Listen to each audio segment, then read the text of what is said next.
Je dis toujours que la châtaigne, c'est un fruit fabuleux parce qu'elle rassemble les hommes.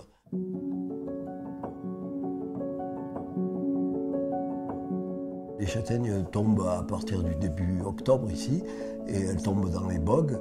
Soit les bogues restent fermés et on a une massette pour les ouvrir, soit elles s'ouvrent et elles délivrent ses fruits. C'est toujours par trois, ça marche par trois. Le châtaignier ne produit que des châtaignes. Une châtaigne qui n'a pas de cloison à l'intérieur, on a appelé ça marron parce qu'on faisait des marrons glacés. Mais c'est tout, mais c'est une châtaigne. Au départ, la châtaigne, c'était nourricier, c'était une base nourricière, mais elle n'était pas que ça. Son bois servait à faire des paniers.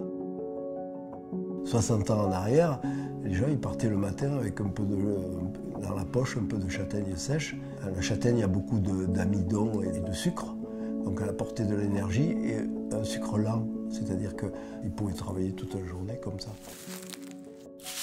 Mais le châtaignier et l'homme, ils sont liés. Tous les deux, ils sont liés. Dès que l'homme est parti, le châtaignier a périclité.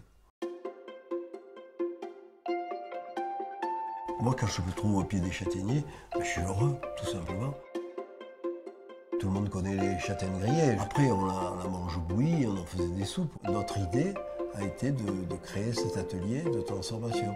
Alors, on est parti d'abord sur la crème de marron. Après, on a travaillé, on a commencé à dire, on peut faire de la crème de marron, on peut faire des sirops de châtaigne. Ensuite, on a créé les bonbons miel châtaigne. Avec la farine de châtaigne, on fait des biscuits. Si vous allez dans toutes les régions, il y a des gâteaux à base de châtaigne qui sont excellents. On est en train de travailler avec les restaurateurs pour trouver d'autres manières de travailler la châtaigne. On pense à faire des chips à la châtaigne. On est en train de travailler sur des accompagnements de poissons.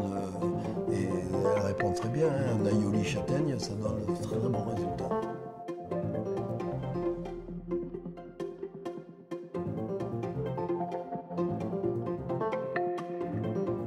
On peut tout faire avec la châtaigne, c'est quand même sucré.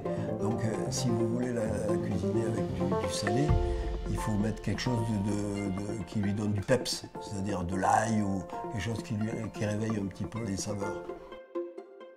Moi, si aujourd'hui j'avais 20 ans, je me lancerais à fond dans la châtaigne parce qu'elle offre une telle variété dans la cuisine. Le panel est tellement large qu'il y a de quoi exploser dans toutes les directions et franchement, c'est un produit à suivre.